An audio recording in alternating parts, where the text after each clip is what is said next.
Hey guys, welcome back. It's Ollie here. As always, this channel is all about learning real English in real life, what we call comprehensible input. That simply means I will speak slowly and clearly so that you can actually understand me, enjoy the story, and learn English at the same time. Today's topic is something very real, very human. It's not grammar, it's not vocabulary, it's about loneliness. We don't talk about it much, but let's be honest, everyone feels it. It doesn't matter what your age, your language, or your culture.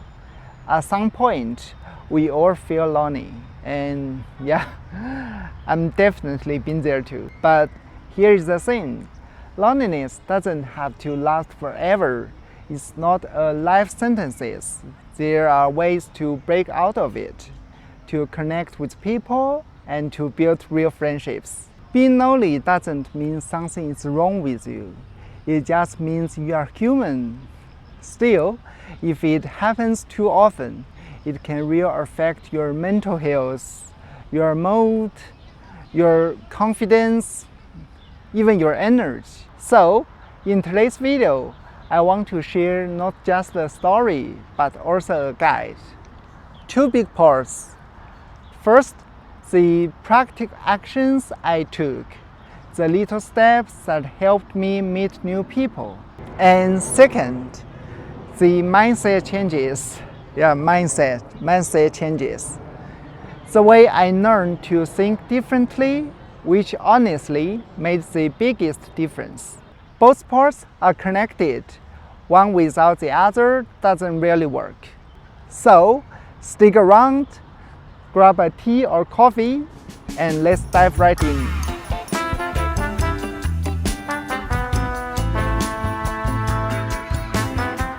Action number 1. Go to regular events. Now, what does regular mean? It simply means something that happens again and again on schedule, like every week or every month. For me, I joined a weekly tennis club and also a book club. And here is the important part. I actually put them into my calendar. I treat them like an appointment I couldn't miss. So, even if I feel a little shy, or even if I was tired and didn't really want to go, I still showed up. Why is this so powerful? Because when you keep seeing the same people week after week, something changes. At first, you are strangers. The second or the third time, you start to recognize each other, and then one day it feels natural to smile and say, "Hey, good to see you again." That's how small talk begins, and small talk often leads to real conversation. But let me say this, it really helps if the event is something you actually enjoy.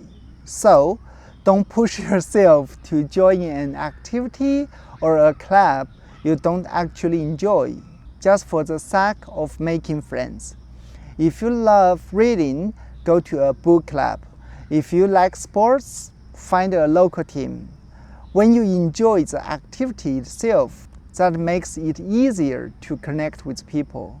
This is exactly how I met some of my very first real friends after moving to this city. It didn't happen overnight.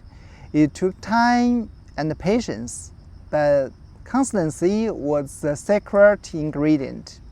Keep showing up, and little by little, you stop feeling like an outsider and start thinking like part of the group.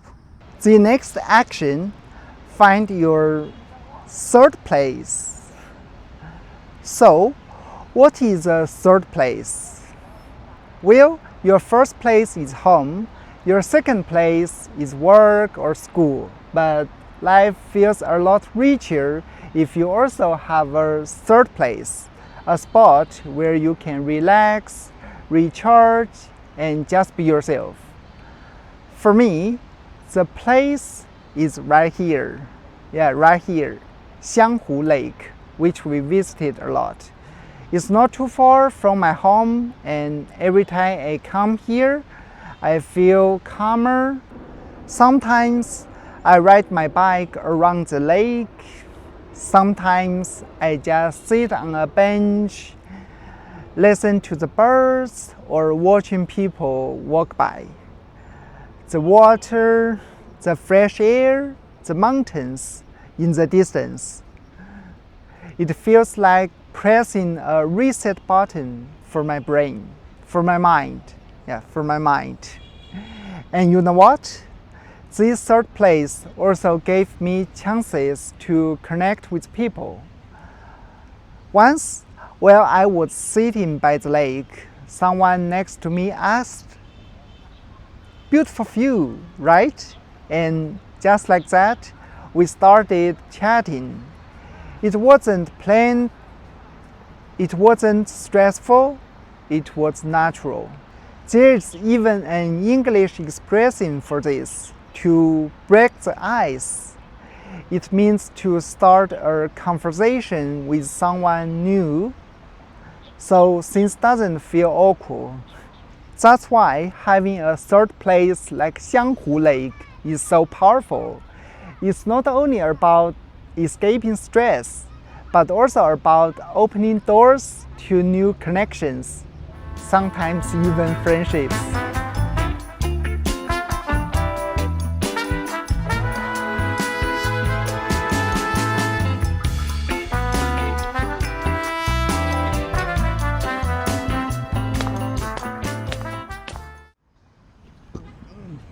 So, those actions go into regular events. But guys, the real challenge for me was often in my own head. And that's where the mindset comes in. First, let's talk about this idea: quality over quantity. You don't need 100 friends. Honestly, even 2 or 3 close ones are enough. A real friend is someone who cares, listens, and supports you, not just someone to chat about the weather. It's better to have one strong relationship than 20 superficial ones. Superficial means only on the surface, not deep. Here is a cool fact. Researchers say even one close friend can reduce stress and improve your mental health. So, don't feel pressure to be popular. You don't need to go to every party. You don't need to add 500 people on social media. Instead, focus on finding your people, the ones you can be yourself with without pretending.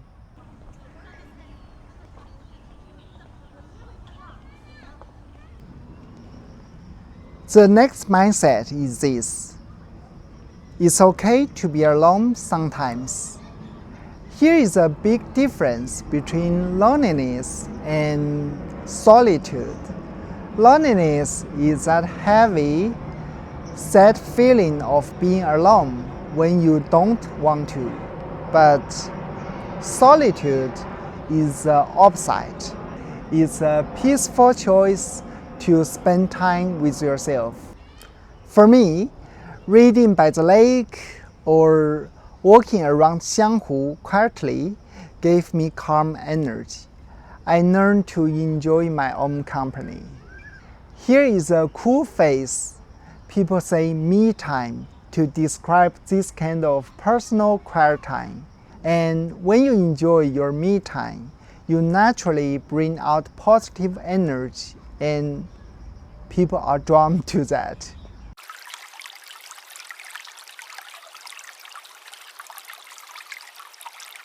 Here it is, my friend. I want to be really honest with you guys. When I first moved to this city, Hangzhou, around 4 years ago, I felt pretty lost. I didn't know a single person. Many weekends It was just me sitting in my room, wondering if things would even change. But little by little, I tried, going to regular events, finding my own third place, changing the way I think, step by step. It really changed my life. Not overnight, it took patience and courage. But now, from this year, one of the best parts of my life is you guys, this online community. Reading your comments, chatting with you, it makes me feel connected, even across countries and cultures. Honestly, you make me feel at home. So, thank you. Thank you so much. If this video made you feel a little less alone or gave you some ideas, please give it a thumbs up. A thumbs up. It really helps. Alright guys, thank you for spending this time with me. I will see you in my next video. I'm Ollie. Bye bye.